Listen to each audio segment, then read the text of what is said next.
Hi, I'm Dan Bell, host for On the Agenda. Today my guest is Susan James, chairman of the Sandwich Board of Selectmen. Susan holds a PhD in nursing and is also a teacher at Curry College.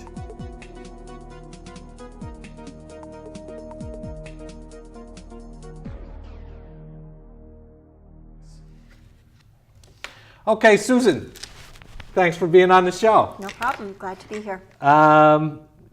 You know, this is really talking. This first segment, we're going to talk about what you foresee coming up on the agenda this fall, and you know, and then we'll also go into a little bit of what determines what gets on the agenda. Okay. So why don't you first start off telling us exactly what you think's coming up?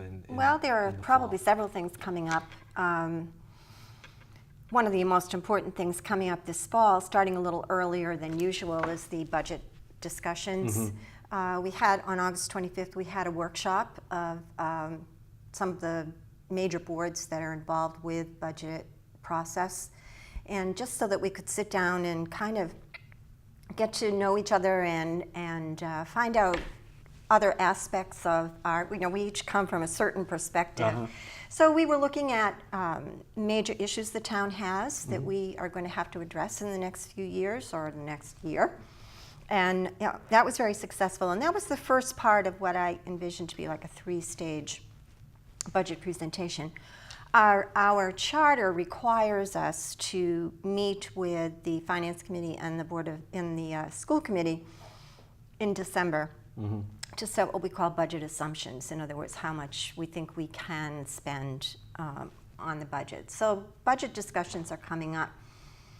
We will be talking again about the wing school. It's a kind of an ongoing issue. I'm hoping at the next meeting to present to the board a questionnaire that we can circulate so that we can get feedback from more than just, you know, small groups.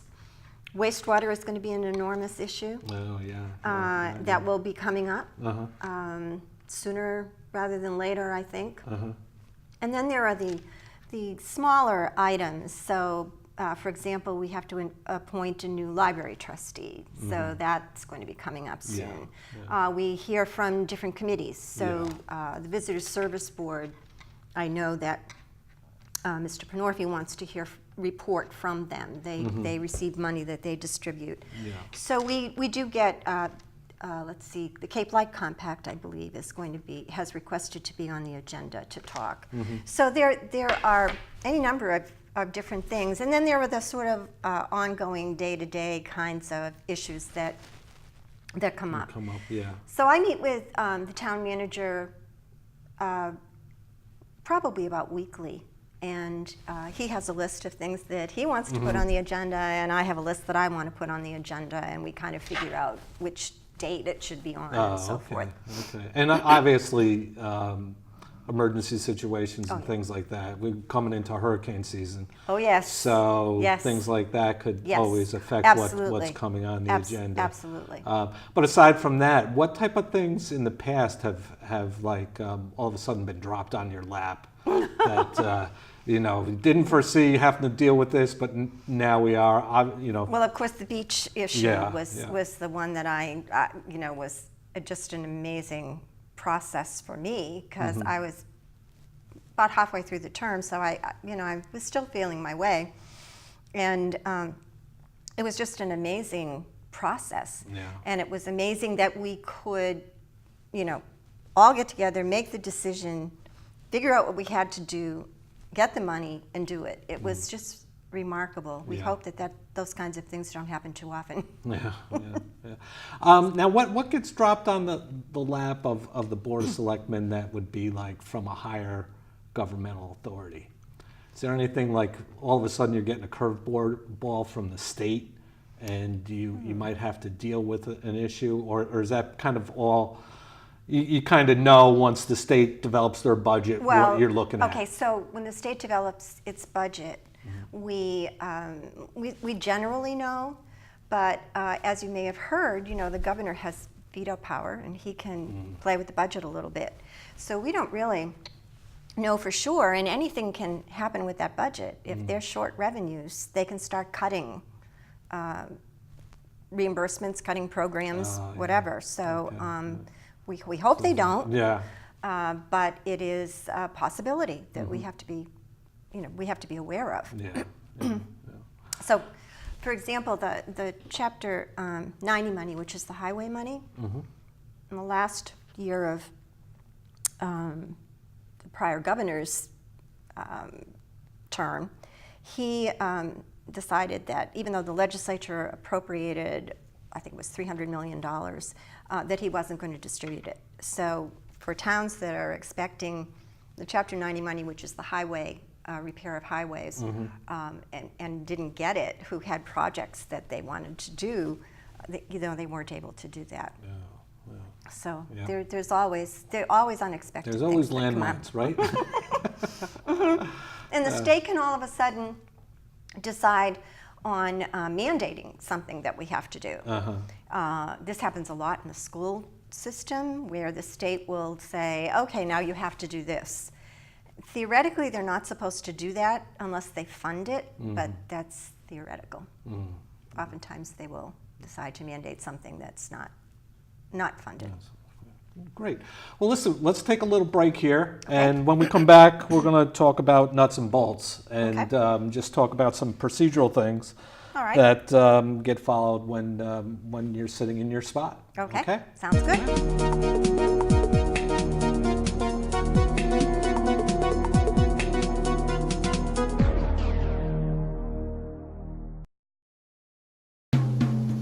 There are oceans and rocks, places where fish swim and birds fly, where mountains spring up and trees and grass grow all around. History is made, art is created, things happen that should always be remembered. Heroes emerge. A woman sets people free. A man makes light. A leader steps forward. People get together. They help each other out. They make their own places to run and play and contemplate the universe. There's pride and gratitude and fun. It belongs to everyone. It can be a place, a feeling, a state of mind. So get up, get out there, and find your park.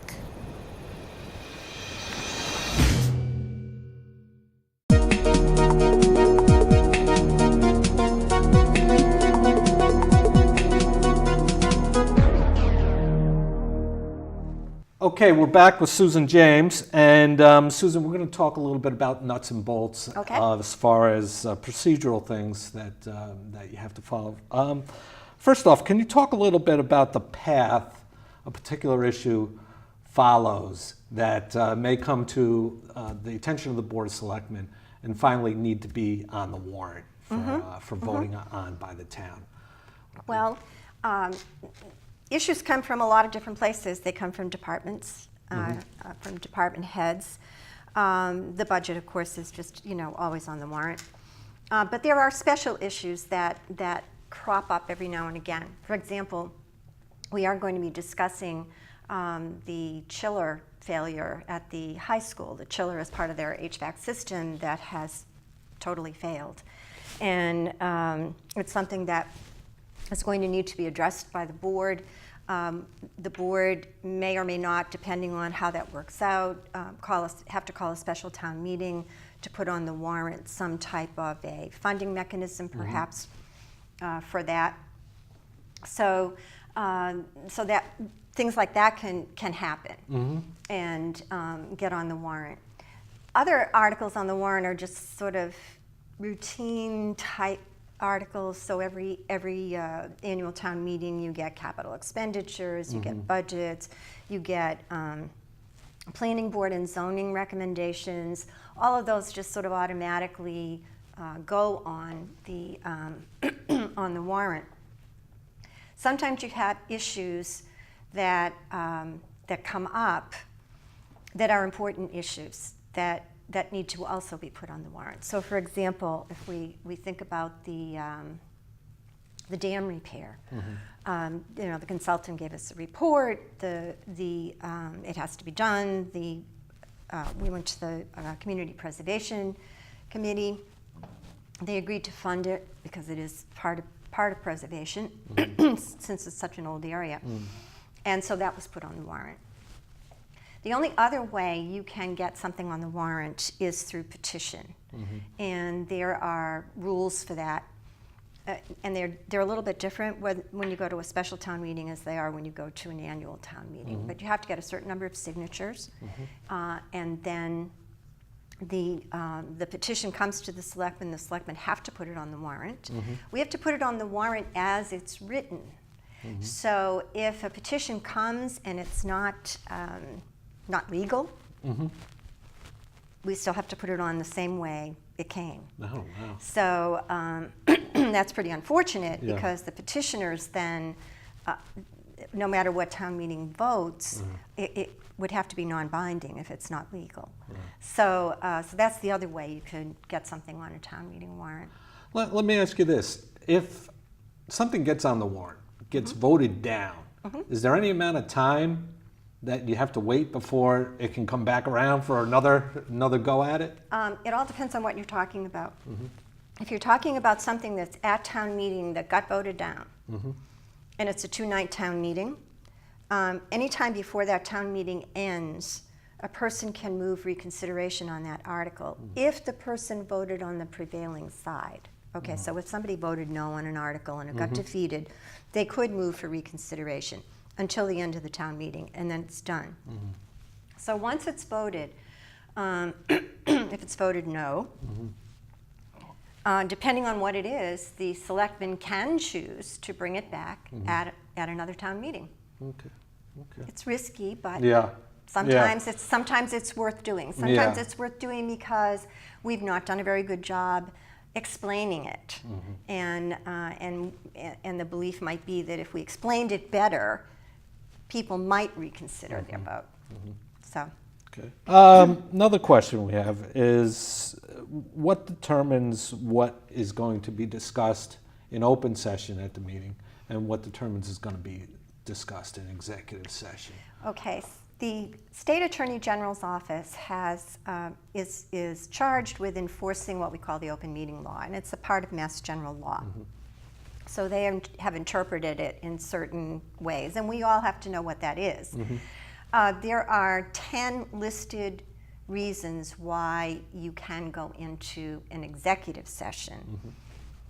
Having said that, you have to open the meeting in an open session. We've learned this, open session, then move to go into executive session, and then you can go into executive session. So the other piece is that the reason for moving into an executive session has to be posted on the agenda. So you'll see an agenda that might say purpose something or other, and then it will explain.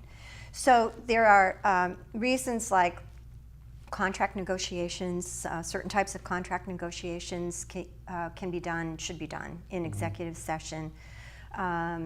Things related to land purchase and sales can be done in executive session. Anything legal, of course. If there's a litigation, that can be done in executive session. But it has to state very clearly what the purpose of the executive session is. Without, say it's a personnel problem that fits the executive session criteria, you wouldn't say who the person was. You would just say it was a personnel issue that needed to be discussed. So, and you also can do an executive session to approve executive session minutes. Okay. All right. Because do you need an executive session to do the executive session for the executive session? that is the purpose, however. Okay. All right. Great.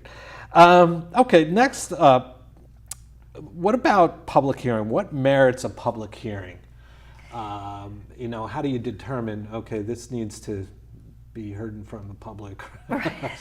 Well, there are public hearings and public meetings. A public hearing is an official hearing. It has to be advertised in local newspapers, and there are regulations as to how many days it has to be advertised ahead of time, and so on. So alcohol licenses, for example, license application or changes in managers, they are all public hearings. So it's a formalized procedure, it's advertised, and then it opens as it's a meeting within a meeting.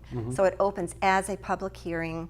Usually people are interviewed, and then the public is asked to give input. Public doesn't do that all that often.